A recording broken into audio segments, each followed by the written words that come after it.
عززت المؤسسة العمومية للنقل الحضري في المدينة الجديدة سيدي عبد الله بحافلة جديدة ذات نظام ذكي يهدف إلى تسهيل تنقلات المواطنين والسهر على خدمتهم. تسال المرجع سيدي بالنور لا بوبولاسيون دوك تاع لا ديال وكاع اللي يسكنوا تما كانوا يعانيو.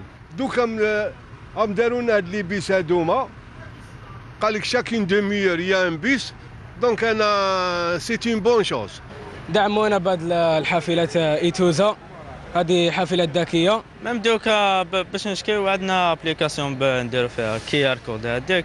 Le transport a été renforcé quotidiennement et en toute heure de la gare vers et de 5000 3000 vers la gare. عصرنة النقل ورقمنته هي من أولوية القائمين على القطاع.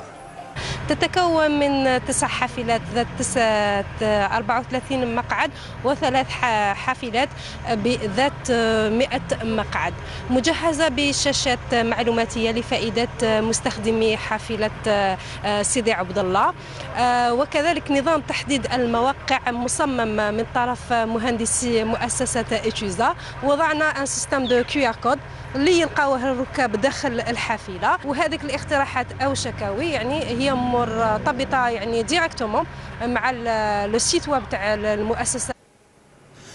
هو نظام من شأنه تقديم خدمات في مستوى تطلعات الزبائن والعمل على الارتقاء بقطاع النقل في الجزائر.